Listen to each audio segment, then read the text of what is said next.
Well, tonight you guys are talking about God's sovereignty. God's sovereignty is kind of a interesting subject. It's easy to put a lot of things on. Well, God is in control. God is in charge. So everything you're going through is what you're supposed to be going through. And to a sense, that's true. And to an extent, that's exactly how things works. But a lot of times it doesn't always sit well with us. Tonight, as we study, we're looking at a really strange story in the Bible, a story of a donkey talking. If we think about this and we think about what God was trying to achieve and what God was trying to make happen, it doesn't always make sense. Balaam, why did he have any power over the people of Israel anyways, that it mattered what kind of blessing that he would give to or against the people of Israel? See, that's what's going on. Balaam is this guy who is a religious leader and who can supposedly give curses and put curses on people and on different nations. And so he's asked to go do this for the Amorites because they've seen what the people of Israel is doing to the other people, and they're afraid of them. Quite frankly, they're terrified of the people of Israel. And so the response is, let's send this guy and let's get some of our own gods and some of these things going against them. And so Balaam sets out to go and do this. And instead of cursing the nation of Israel, he ends up blessing them 3 times, which ticks off the king in a major way. But what changed the outcome of what Balaam was supposed to do was when he was on his journey on a donkey.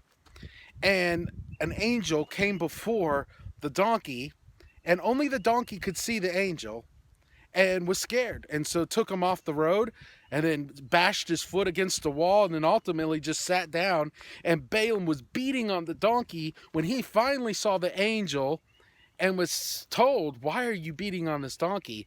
And was told to not go against God and to do what he was supposed to do.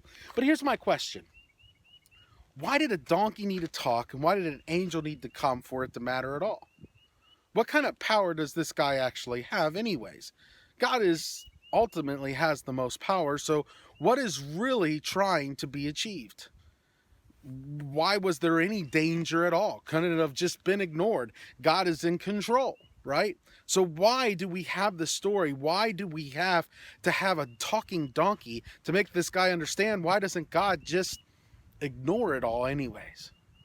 And that's where we come to in our lives. Why do I have to go through this? Why did these things happen that got me all excited and then it just gets ripped out from underneath me? Why doesn't it just everything just stay calm? Why do I have to have all these crazy things sometimes? I have that all the time. Today is a good example. I was supposed to be at a couple meetings. My day was supposed to be full, and it all got canceled. Everybody canceled with me. And I'm sitting here, was kind of excited about some of the things I was going to get to do today, and it all got ripped out. And I've been kind of just sitting here going, God, why? Why not just have not let those ideas come into my head? Today would have been a much different day. But the truth is, I don't know. And the truth is about Balaam, we don't know. Why does God do what God does? That's the question I want to know. That's the question that every person wants to know. And we try to put God in a box. We try to explain it. We call ourselves theologians, and we study God's word, and we understand principles from God's word. And we say, well, this is how it all works. This is how everything must be done. And so this must be how God works. And then there's a talking donkey. There's just some crazy thing that pops up that goes, what in the world? That's not how it's supposed to work. That's not what should be going on. Our God's an amazing, awesome God. And his ways shock me. And they should shock you. And I feel like anytime we think we've got it all figured out, whether it be our life, our family, our church, our schedule, our finances, anything, we're in a really foolish spot. We really don't get it. And that's why I think one of the most profound verses in the Bible is trust in the Lord with all your heart and lean not on your own understanding. Because when it comes to my own understanding, I would look at it and go, this God doesn't seem sane. This God doesn't seem fair. This God doesn't seem good. My God doesn't seem loving. But we do know that that's not true. So we don't always understand the complete picture. We do understand that God had the best interest of his people. And in fact, God had the best interest of Balaam and used Balaam. God could have struck him dead. God could have just made it so his mouth wouldn't open. God could have done anything.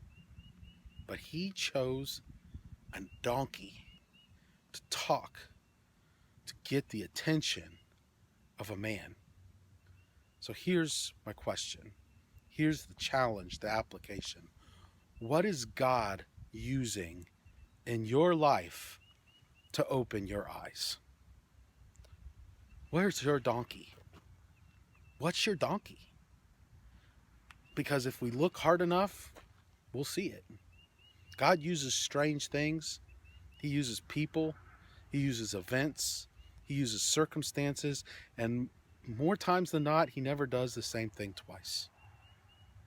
But here's what we do know. God is loving and God is working and transforming us day by day. So will we trust him?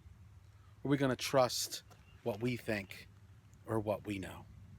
So my encouragement to you as you study tonight is, what is it in your lives? What is it in our church's life that God is using right now to help show himself and show his sovereignty and that his hand is at work? If we're not seeing it, it's because we're not looking. So look, open your eyes and see the awesome, amazing sovereignty of our God, because he is supreme. He is above all things. He alone is worthy of everything we have. So talk about sovereignty and what it means exactly for you and for your life, and how you should respond to the sovereign King of the universe, King of all galaxies, Lord of lords, King of kings, Jesus Christ.